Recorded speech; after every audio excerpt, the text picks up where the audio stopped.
I just realized you all were not able to hear me, so let's try that again. Welcome, everyone, to the 5th episode of the Magic-A-Thon. My name is Alexander Thorn, and I'm happy to have all of you here with us on this special occasion. 5 episodes! We did it! COVID-19 has affected all of us in a myriad of ways, and we're all doing what we can to get through this. That's the main reason I started the Magic-A-Thon in the first place, so that those of us stuck inside have something fun to look forward to each week. What keeps us going is the support that we receive from wonderful viewers like you. Support in more ways than one. You see, being performers without anyone to perform for does a real number on you. I can guarantee you that. Down below in the description, we have a PayPal donation link. Anything that you can give to support the arts is greatly appreciated and guarantees that you'll have more of these shows for many weeks to come. Anyway, on with the show. Now, my friends, I have received a few complaints in regard to some past episodes, people saying some of the magic demonstrated was a bit too dark and non-traditional, and excluded some people due to its content. They may be right, so to that end, let's try something that appeals to everyone. Food! Here we have a selection. There we go. Here we have a little selection of different food items that we have to choose from. Wonderful. Now, let's get on with the menu. Okay. Now, here we have a selection of different foods on the menu at Cafe Magic-A-Thon. We shall exclude some, but whenever we are left with, you will get to see Alexander Thorn eat it live on camera. So let's do a little trial run of this challenge here. Go ahead and place your cursor or your finger on the bat. The bat's on everybody's mind right now, so it'll be our first. Now, in a moment, you can either go left or right to the scorpion or the sloth. Remember, this is just a drill, so go ahead and move. Oh no, that was supposed to be a drill. Oh dear, I think the government doesn't want me to eat a bat right now. All right, folks, we're doing this for real. When we start moving, you can go to any animal picture that is connected. Backwards, forwards, even if you've already been there. Here we go. You ready? Move, move, move, move, move, move, move. Oh, wonderful. No Hassan Pfeffer for us today. Didn't want to deal with all the hair anyway. All right, folks, get ready. We're going to move a few more times. Here we go. Move, move, move. And so long, Fido. Sarah McLachlan would have gotten really upset at me for that one anyway. All right, get ready. We got 7 ahead of us. Here we go. Move, move, move, move, move, move, move. And boom. Oh, he was a bit too pointy for my taste anyway. And here we go. Get ready. Move, move, move, move, move. Oh, and down with the hairy boy. Oh, man, I always wanted a radioactive arachnid powers. Well, get ready, friends. This one is a big one. Okay, here we go. Get those fingers ready. Move, move, move, move, move, move, move, move, move. Oh, gone with the sloth. Oh, dear, dear, dear. Sloths are good, but they take so long to get served anyway. All right, prepare yourselves. Move, move, move. Oh, dear, and the bumblebee is gone. All right, it's crunch time, folks. What am I going to wind up eating on camera? Is it going to be the baby Yoda or the potato? Get ready. Here we go. Move. Oh, dear. All right, well, Disney just told me that they would have sued me if I ate the child anyway. So we're happy with the potato. Let me go ahead and take that beautiful looking potato off screen. Beautiful. Excellent. Well, welcome back, everyone. I hope you're all happy. I do this out of love for each and every one of you. I can't believe you all picked potatoes and have forced me to eat such garbage. Oh, this is totally not sponsored by Ronald or anything. It's for the Magic-A-Thon, of course.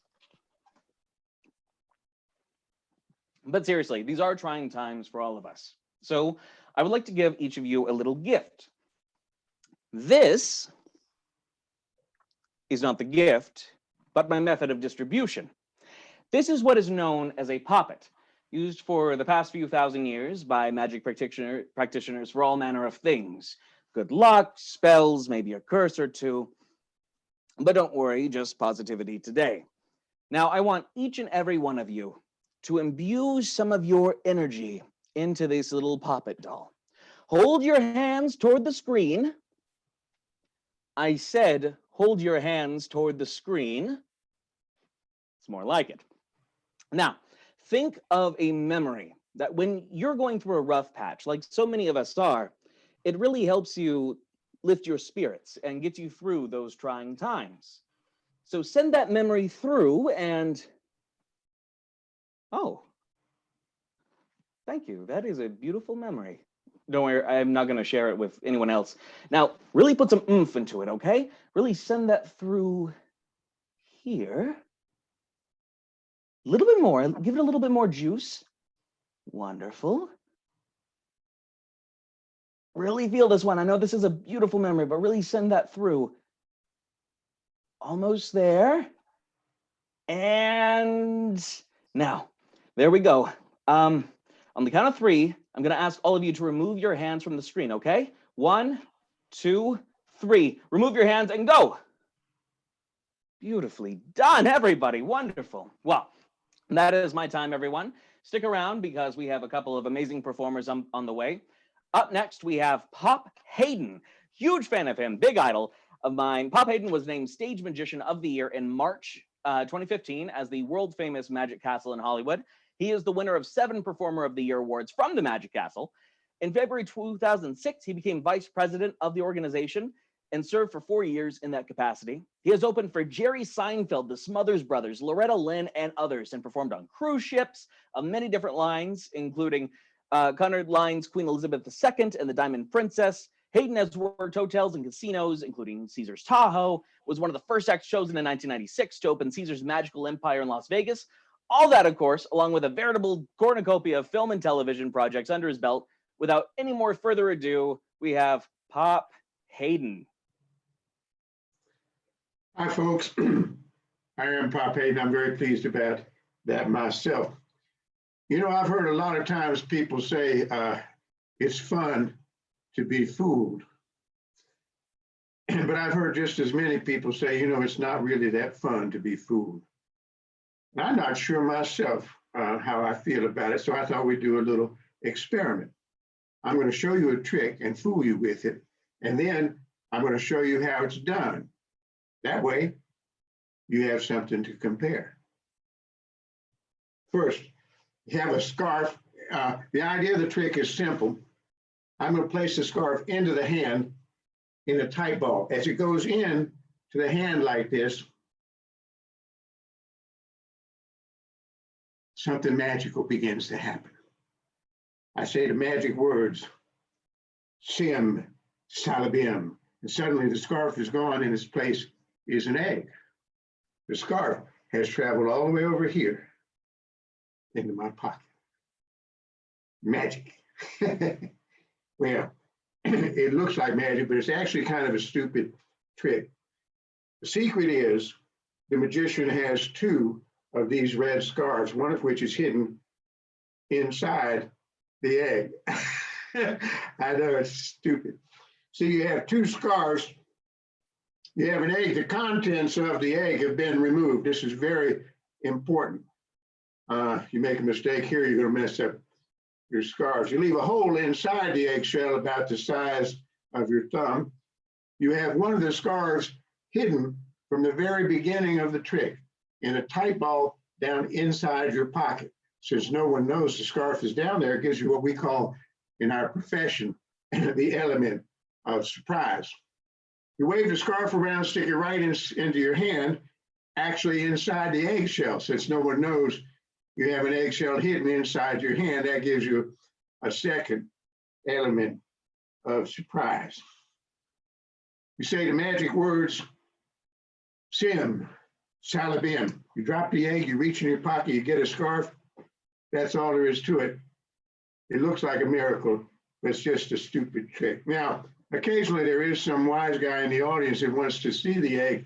You can't really show him the egg, of course. That tends to give the secret of the trick away. Everyone would see the hole. What you have to do is this: if someone asks you to see that egg secretly, don't let anyone see you do this secretly. You peel the hole off of the egg and hide it someplace inconspicuous. Now, what that does, that makes the egg look like an ordinary egg. This will throw most people off. If they want to look at it closer, you can let them look at it as close as they would like. Now, folks, I'm going to show you a little game. And this game goes back 100 years. Only been a few people have ever played it. It's a fascinating little thing. Back in the gold rush in Alaska in the 1890s, there was a little game played by just a handful of guys, the assayers of the gold rush. And it was played with these little weights. These are little brass 2-ounce weights they used to weigh the gold with on the scales. In Alaska, everybody had to go through a little town called Skagway and to get to the gold fields in Canada. And the only way up through that, you had to pass through this little town of Skagway, which had been taken over by a con man named Soapy Smith. He was a leader of a gang of almost 100 men that completely took over that whole town. They ran the telegraph office, they ran the sheriff, everything, and they were all con men from the Old West, from the silver mines back in the 1880s. And they did the shell game and three-card monte and all of these little things.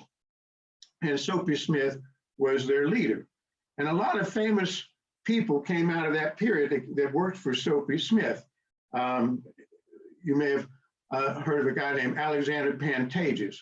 He was in the day back in 1898. He was working as a bartender for Soapy, and he had a habit of stealing steaks from the kitchen and taking them home with him every night. He had leather pockets sewn into his blue jeans so he could slip a couple of steaks in there and hide them, and then take them home and have them for himself. Well, Soapy caught on to that, and he got mad, and Alexander Pantages was afraid that he was going to get killed. So Pantages went across the border into Canada where Soapy couldn't go, and he went to Dawson, and there he fell in love with a beautiful girl named Klondike Kate, and he parlayed, she was a chorus girl, he parlayed her into a multi-million-dollar career in show business and founded the Pantages Theater chain. We have one of those Pantages theaters still here in Los Angeles. It was a vaudeville house, and he became very famous and wealthy. Another man that worked for Soapy was Wilson Misner. And Wilson Misner later became a poet and a writer and an aphorist. He helped found the Brown Derby here in Los Angeles with Sid Grumman. But this guy, Wilson, was famous for some of his aphorisms. One of the ones you might have heard, he said, if you steal from one man, it's plagiarism. If you steal from four, that's research. He said Hollywood was like a trip through a sewer in a glass-bottom boat. But his job back in the gold rush was to be an assayer. And what he would do was he would weigh the gold for the miners and give them cash for their gold. And of course, he would have a big scale on the table. He usually had a desk set up on a piece of shag carpet. And as he would weigh the gold, he was always able to get a little bit under his fingernails or pinch a nugget between his fingers and drop it onto that carpet where it wouldn't make any noise. And at the end of a week, he would burn the carpet. What was left would be his take for that week. And these guys that did the assaying at that time, they played a little game called passing the weights. The idea was just to sharpen their sleight of hand. They had to keep up with a lot of stuff going on, really. When they were at the desk, there was not much happening. The miners wouldn't always be there, so they had to have something to pass the time. And this was one of the little games they would pass the time with. They had these little brass weights, and they would cover them and try and kick one from here to here. And they would do that so that it was hard to even see anything happen. It looked like that. And that was it. That was the whole game. We'll do it again. I know it's a little fast. Watch closely. Passing the weight. This time we'll go from here to here.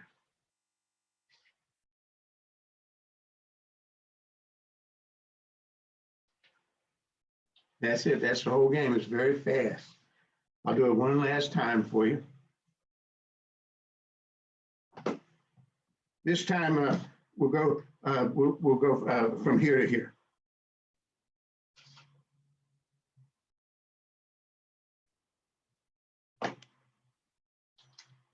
That's it. Passing the weights. A little game from 100 years ago. And that's it for me. I'm Pop Haydn. Be sure and check out my YouTube channel under Pop Haydn, P-O-P-H-A-Y-D-N. Thank you very much. Have a great day.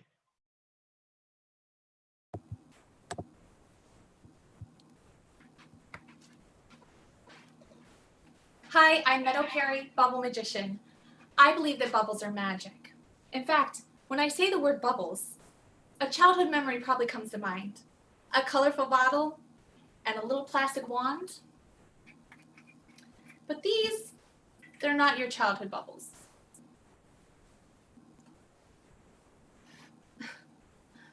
I always thought it would be very interesting to combine the magic of bubbles with stage magic. I have a deck of cards here, and I have a blank card. We're going to use that in just a moment. I'm going to take some of the cards off the top here, and I'm going to use someone in the chat to help me with this.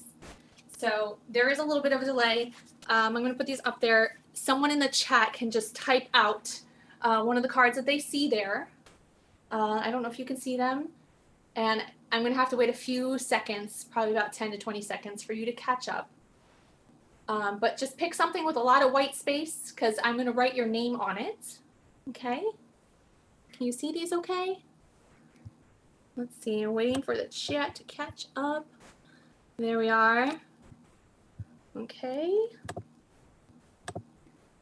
Let's see. Okay. Technology is not my strong point. Okay. Oh, there we go. We have some people going in the chat now. Let's see. And we have, oh, the 5 of hearts. Okay. Vanessa picked the 5 of hearts. Okay, perfect. Let's just get the marker here. What do I have? Okay, marker. And we're going to put your name right on there. Purple is my favorite color.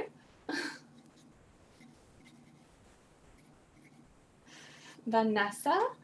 There we are. You can see I wrote it on there so we know that it is your card. Okay, perfect. We're just going to lose your card right in the deck here. Square that off. And we'll give it a little bit of a mix. Okay, one more time. I believe that bubbles are magic. In fact, all we really need is this blank card and these bubbles over here. We don't even need this deck. So we'll just put it back over here. We're going to take this card and put it with bubbles. We're going to combine stage magic with bubble magic.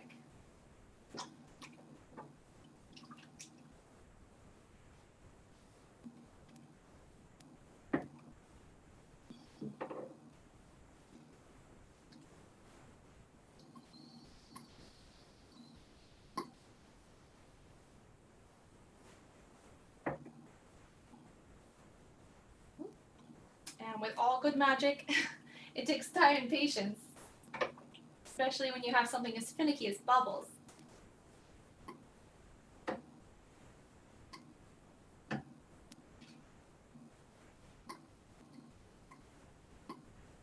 There we are. Okay. If you can see that right there. That is not your card. We messed that one up. Well, we're going to move on to some other bubble magic.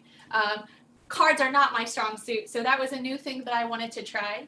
And we'll move on to my forte, which is bubbles. Okay. And I am running a one-woman show here. So I move all my set designs myself. And I do all my sounds and music myself. So we're going to cue up the music here. Okay. Here we go.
Thank you so much. That was my bubble wall. I do have a few other things I want to show you with bubbles. Let me move my sets around here. just a smidge. All right. One of my favorite things to do with bubbles is to play a little game. When I don't have a ping pong ball, I can make my own out of bubbles.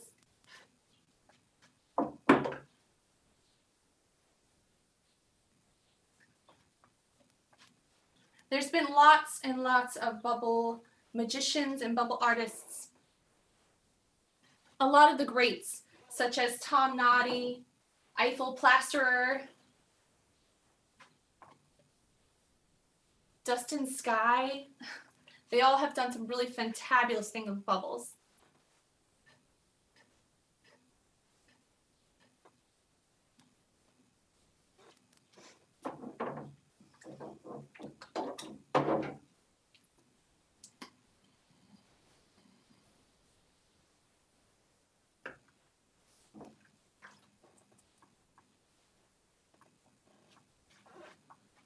And I believe that if we work together,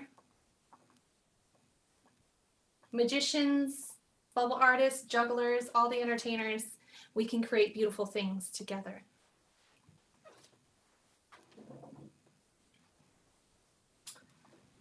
And one last piece that I want to show you. This is a piece that Tom Noddy curated.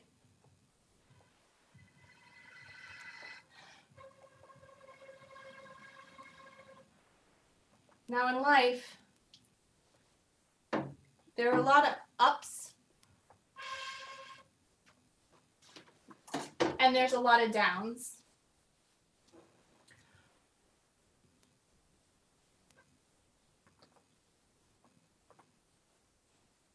And life is a lot like a carousel.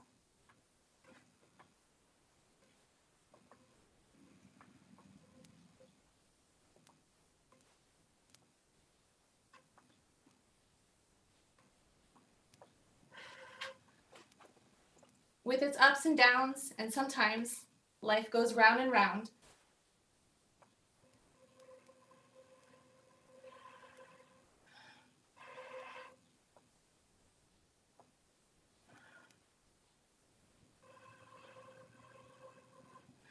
But you always have to remember to just enjoy the ride. Thank you. I'm Meadow Perry, Bubble Magician. Thank you so much for your time.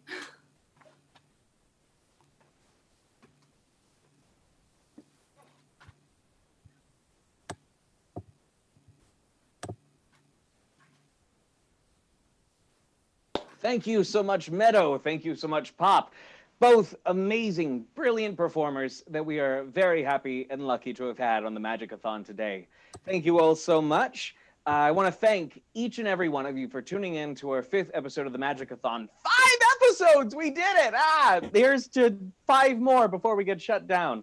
Now, if you enjoyed what you have seen today, please make sure to visit the PayPal link in the description below. Help us make sure this is a series that can keep coming to you with even more wonderful episodes.